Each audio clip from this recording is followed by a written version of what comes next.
Hi friends, എല്ലാവർക്കും എൻ്റെ പുതിയ വീഡിയോയിലേക്ക് സ്വാഗതം. എല്ലാവരും സുഖം തന്നെ എന്ന് വിചാരിക്കുന്നു. ഞാനിവിടെ സുഖം തന്നെ കേട്ടോ. ഇന്ന് ഞാനൊരു ഹെൽത്തി ബ്രേക്ക്ഫാസ്റ്റാണ് കേട്ടോ ഉണ്ടാക്കിയിരിക്കുന്നത്. പെട്ടെന്ന് ഉണ്ടാക്കാൻ പറ്റും. കുറച്ച് ക്യാരറ്റ് പുട്ടാണ് ഉണ്ടാക്കിയിരിക്കുന്നത്.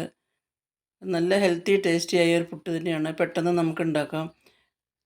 എല്ലാവർക്കും ഇഷ്ടമാവും. കുട്ടികൾക്കും എല്ലാവർക്കും ഒരുപോലെ ഇഷ്ടമാവും. ഇപ്പോൾ കുട്ടികൾക്കൊക്കെ സ്കൂളിലേക്ക് വേണമെങ്കിൽ കൊടുത്തയക്കാം.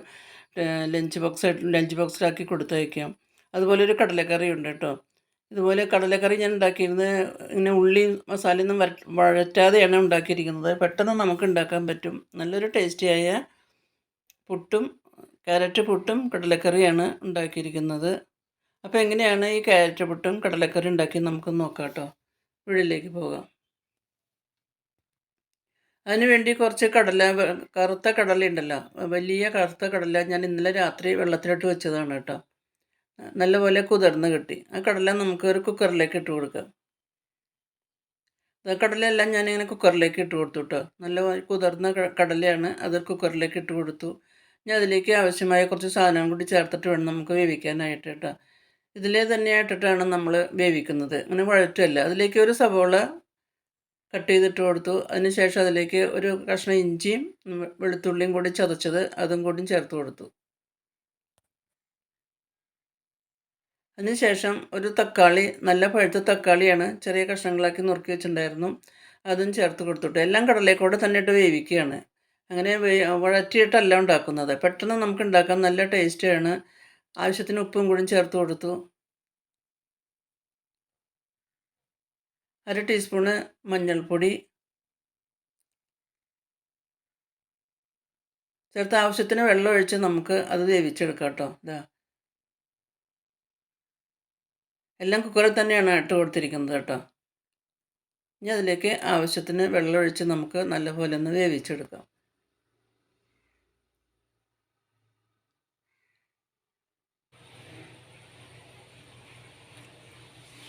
അതിനുശേഷം ഒരു അര ടീസ്പൂണ് വെളിച്ചെണ്ണയും കൂടി ഒഴിച്ച് കൊടുക്കുന്നുണ്ട് കേട്ടോ. വെളിച്ചെണ്ണയും കൂടി ഒഴിച്ച് കൊടുത്തിട്ടാണ് ഇതെല്ലാം കൂടി നമ്മൾ കുക്കറിലേക്ക് ഇട്ട് നമ്മൾ അടുപ്പത്ത് വെച്ച് വേവിക്കാൻ വെക്കുകയാണ്. അപ്പോൾ കുക്കറിലെ കടല വെന്ത് വരുമ്പോഴേക്കും നമുക്ക് പൊടി നനയ്ക്കാം കേട്ടോ. പുട്ടിനെ പൊടി നനയ്ക്കണമല്ലോ. അതിന് വേണ്ടിയിട്ട് ഞാനൊരു കപ്പ് പൊടി കടയിൽ നിന്ന് വാങ്ങിയതാണ്. പൊൻകതിറിൻ്റെ പുട്ടുപൊടിയാണ്. 1 കപ്പ് പുട്ടുപൊടി എടുക്കുന്നുണ്ട് കേട്ടോ. പൊൻകതിറിൻ്റെ പുട്ടുപൊടി നല്ലതാണ് കേട്ടോ. നല്ല ടേസ്റ്റാണ് ഈ പൊൻകതിറിൻ്റെ പുട്ടുപൊടി കൊണ്ട് പുട്ടുണ്ടാക്കിയാൽ. 1 കപ്പ് പുട്ടുപൊടി ഞാൻ ഇട്ട് കൊടുത്തു ഒരു പാത്രത്തിലേക്ക്. അതിനുശേഷം അതിലേക്ക് ഒരു നുള്ളു ഉപ്പും കൂടി ഇട്ട് എല്ലാം കൂടി ഒന്ന് മിക്സ് ചെയ്യുന്നുണ്ട് കേട്ടോ. അതുപോലെ 1 കപ്പ് പുട്ടുപൊടിക്ക് 1 കപ്പ് വെള്ളമാണ് കേട്ടോ ഒഴിച്ചു കൊടുക്കുന്നത്. അളന്നിട്ടാണ് 1 കപ്പ് പുട്ടുപൊടി എടുത്തു, അതിലേക്ക് 1 കപ്പ് വെള്ളം ഒഴിച്ചു കൊടുത്തു, അടച്ചു വെച്ചു കേട്ടോ. അതിനുശേഷം നമുക്ക് കടല നമ്മൾ വേവിക്കാൻ വെച്ചിട്ടുണ്ടല്ലോ, അതിന് മസാല ചേർക്കാനായിട്ട് നമ്മളൊരു ചീഞ്ചട്ടി അടുപ്പത്ത് വെച്ചു. അത് ചൂടായപ്പോൾ അതിലേക്ക് ഒരു 1.5 സ്പൂണ് വെളിച്ചെണ്ണ ഒഴിച്ചു കൊടുത്തു കേട്ടോ. ആ വെളിച്ചെണ്ണ നല്ലപോലെ ചൂടായപ്പോൾ അതിലേക്ക് 1 ടീസ്പൂണ് ജീരകം കൂടി ഇട്ട് പൊട്ടിച്ചു കൊടുത്തു. ജീരകം പൊട്ടി വന്നപ്പോൾ അത് ലോ ഫ്ലെയിമിലാക്കി അതിലേക്ക് ഇനി കുറച്ച് മസാലപ്പൊടി കൂടി ചേർത്ത് കൊടുക്കാം. ഒരു 1/2 ടീസ്പൂണ് മഞ്ഞൾപ്പൊടി,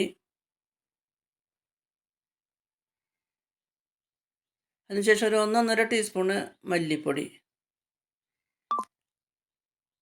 എരിവിന് ആവശ്യമായ മുളക് പൊടി. എരിവുള്ള മുളക് പൊടിയാണ്, അതുകൊണ്ട് ഞാൻ 1 ടീസ്പൂണ് മുളക് പൊടി ഇട്ടിട്ടുള്ളൂ. നല്ല എരിവുള്ള മുളക് പൊടിയാണ്, വീട്ടിൽ തന്നെ കഴുകി ഉണക്കി പൊടിപ്പിച്ച മുളക് പൊടിയാണ്. അപ്പം മുളക് പൊടി ഇട്ട് കൊടുത്തു. അതിനുശേഷം ഒരു 1/2 ടീസ്പൂണ് ഗരം മസാലപ്പൊടി, അതും വീട്ടിൽ തന്നെ പൊടിച്ചതാണ്. അതിനുശേഷം ആവശ്യത്തിന് ഉപ്പും കൂടി ചേർത്തു. ലോ ഫ്ലെയിമിലാണ് കേട്ടോ വെച്ചേക്കണത്. അതിൻ്റെ പച്ചമണം മാറാൻ നമുക്ക് നല്ലപോലെ ഒന്ന് ഇളക്കി യോജിപ്പിക്കാം. അതിനുശേഷം ഞാൻ ആ കടല അതിലേക്ക് ഇട്ട് കൊടുത്തു കേട്ടോ. കടല ഇട്ട് കൊടുത്ത് അത് വീഡിയോ മിസ്സായിപ്പോയി. അതിനുശേഷം ഞാൻ ആ മസാലയൊക്കെ നല്ലപോലെ മൂപ്പിച്ചതിന് ശേഷം നമ്മൾ വേവിച്ച് വെച്ച കടലയും കുറച്ച് കറിവേപ്പിലയും കൂടിയും ചേർത്ത് കൊടുത്ത് അത് നല്ലപോലെ ഇളക്കി യോജിപ്പിച്ചു കേട്ടോ. നല്ലൊരു ടേസ്റ്റി കടലക്കറി തന്നെയാണ്. നമ്മൾ സാധാരണ ഉള്ളിയൊക്കെ വഴറ്റിട്ടല്ലേ ഉണ്ടാക്കാറ്. ഇത്തവണ ഉള്ളിയൊന്നും വഴറ്റുന്നില്ല. ഉള്ളിയെല്ലാം കുക്കറിൽ തന്നെ വേവിച്ചിട്ടാണ് നമ്മൾ പൊടികൾ ചൂടാക്കിയിട്ടാണ് അതിലേക്ക് ഒഴിച്ച് കൊടുത്തത്. അതിനുശേഷം ആ പാത്രം കഴുകി കുറച്ച് വെള്ളം കൂടി ഒഴിച്ച് കൊടുത്ത് ആവശ്യത്തിന് വെള്ളം ഒഴിച്ച് നല്ലപോലെ തിളപ്പിച്ച് പാകമാക്കി ആവശ്യത്തിന് ഗ്രേവിയോട് കൂടിയിട്ടുള്ള കറി തയ്യാറാക്കി കേട്ടോ. ഇങ്ങനെ ഉണ്ടാക്കുന്ന കടലക്കറിക്ക് നല്ല ടേസ്റ്റാണ് കേട്ടോ. അപ്പോൾ ഇങ്ങനെ നിങ്ങൾ ഈ കടലക്കറി ഇങ്ങനെയൊക്കെ ഒന്ന് ഉണ്ടാക്കി നോക്കിക്കോളൂ. ഒരു പ്രത്യേക രുചിയാണ് ഇങ്ങനെ ഉണ്ടാക്കുന്ന കടലക്കറിക്ക്. ഇപ്പോൾ കടലക്കറി റെഡിയായി. അതിനുശേഷം നമ്മൾ പുട്ടിന് പൊടി നനച്ച് വെച്ചിട്ടുണ്ടായിരുന്നല്ലോ, ആ പൊടി നല്ലപോലെ ഒന്നും കൂടി കൈ കൊണ്ട് നല്ലപോലെ ഒന്നും കൂടി നനച്ചെടുത്തു കേട്ടോ. എല്ലാം നല്ലപോലെ ഒന്ന് കൈ കൊണ്ടൊന്ന് വിരകി നമ്മൾ കുഴച്ചെടുത്തു. അതിനുശേഷം ഒരു ക്യാരറ്റ് ഗ്രേറ്റ് ചെയ്ത് വെച്ചിട്ടുണ്ടായിരുന്നു, ആ ഗ്രേറ്റ് ചെയ്ത ക്യാരറ്റും കൂടി നമുക്ക് അതിൽ കൂടി ചേർത്ത് കൊടുക്കാം. അപ്പോൾ ക്യാരറ്റും കൂടി ചേർത്തിട്ടാണ് നമ്മൾ പുട്ടുണ്ടാക്കുന്നത്. നല്ല ടേസ്റ്റാണ് ഈ ക്യാരറ്റും കൂടി ചേർത്ത് പുട്ടുണ്ടാക്കുമ്പോൾ. ആ ക്യാരറ്റും കൂടി ചേർത്ത് വീണ്ടും കൈ കൊണ്ടൊന്ന് വിരകി എടുത്തു. ആ പൊടിയും ക്യാരറ്റും കൂടിയിട്ട് അരിപ്പൊടിയും ക്യാരറ്റും കൂടി നല്ലപോലെ ഒന്ന് കൈ കൊണ്ട് മിക്സ് ചെയ്ത് വിരകി ഇങ്ങനെ നമ്മളിങ്ങനെ മിക്സ് ചെയ്യണം കേട്ടോ. എല്ലാം നല്ലപോലെ ഒരുപോലെ യോജിക്കാൻ വേണ്ടിയിട്ട് അരിപ്പൊടിയും ക്യാരറ്റും ഒരുപോലെ യോജിക്കാൻ വേണ്ടിയിട്ട് നല്ലപോലെ ഇങ്ങനെ വിരകി നല്ലപോലെ മിക്സ് ചെയ്തു. അതിനുശേഷം അതിലേക്ക് ഒരു ടീസ്പൂണ് ഒരു ടേബിൾ സ്പൂണ് തേങ്ങയും കൂടി അതിൽ കൂടെ മിക്സ് ചെയ്യാം കേട്ടോ. തേങ്ങയും കൂടി ചേർത്ത് വീണ്ടും ഒന്നും കൂടി നല്ലപോലെ ഒന്ന് വിരകിയെടുത്തു. അപ്പോൾ ക്യാരറ്റും തേങ്ങയും എല്ലാം കൂടി ചേരുമ്പോൾ ഒരു പ്രത്യേക രുചി തന്നെയാണ്. അതിനുശേഷം നമുക്ക് പുട്ടിൻ്റെ കടയുണ്ടല്ലോ, ആ പുട്ടിൻ്റെ കടയിലേക്ക് നമുക്ക് ഈ നനച്ച പൊടി ഇട്ട് കൊടുക്കാം കേട്ടോ. അതിനുശേഷം ഞാൻ കണ്ണ എടുത്ത് കൊണ്ടുവന്ന് ഒന്ന് ആവി കയറ്റിയിട്ടുണ്ടായിരുന്നു കേട്ടോ. അതിനുശേഷം അതിലേക്ക് ഒരു 1.5 ടീസ്പൂണ് ആദ്യം തന്നെ തേങ്ങ ഇട്ട് കൊടുത്തു. ആ തേങ്ങയൊക്കെ ഇട്ടതിന് ശേഷം നമുക്ക് തേങ്ങയിട്ടൊന്ന് ലെവൽ ചെയ്തതിന് ശേഷം നമുക്കതിലേക്ക് നനച്ച് വെച്ചിരിക്കുന്ന ക്യാരറ്റും തേങ്ങയൊക്കെ പൊടിയൊക്കെ നനച്ച് വെച്ചിട്ടുണ്ടായിരുന്നല്ലോ, സാധാരണ പുട്ടുപൊടി നിറയ്ക്കുന്നത് മാതിരി അതിന് ശേഷം അതിലേക്ക് നമ്മൾ നനച്ച് വെച്ചിരുന്ന പുട്ടുപൊടി ചേർത്ത് കൊടുത്തു കേട്ടോ. ഒരു പകുതി ഭാഗം പുട്ടുപൊടി ആദ്യം ഇട്ടു. ആദ്യം തേങ്ങ കുറച്ചിട്ടു, അതിനുശേഷം പകുതി ഭാഗം നനച്ച് വെച്ചിരുന്ന പുട്ടുപൊടി,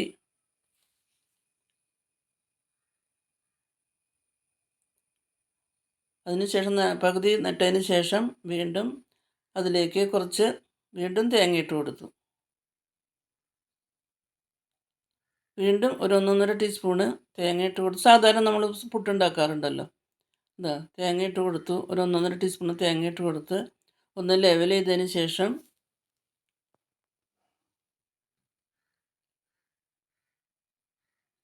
വീണ്ടും അതിലേക്ക് പുട്ടുപൊടി ഇട്ട് കൊടുത്തു കേട്ടോ. അപ്പോൾ രണ്ട് പ്രാവശ്യമായിട്ടാണ് പുട്ടുപൊടിയും തേങ്ങയും പുട്ടുപൊടിയും തേങ്ങയും അങ്ങനെ ഇടകലർത്തി ഇങ്ങനെ ഇട്ട് കൊടുത്തു.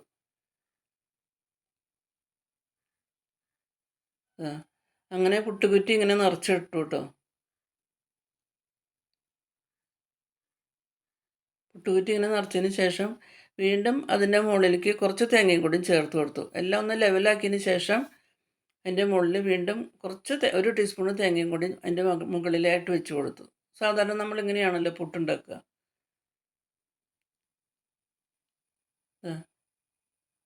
അതിനുശേഷം നമുക്ക് പുട്ടുംകുടത്തിൽ വെള്ളം തിളയ്ക്കാൻ വെച്ചിട്ടുണ്ടായിരുന്നു. പുട്ടുംകുടത്തിൽ നമുക്ക് വെക്കാം കേട്ടോ. പുട്ടുംകുടത്തിൽ വെച്ച് നമുക്ക് ആവി കയറ്റി നല്ലപോലെ വേവിച്ചെടുക്കാം. പുട്ട് നല്ലപോലെ ആവി കയറ്റി ആവി കൊണ്ട് വെന്ത് വന്നു. നമുക്കതിങ്ങനെ കുത്തി കൊടുക്കാം കേട്ടോ.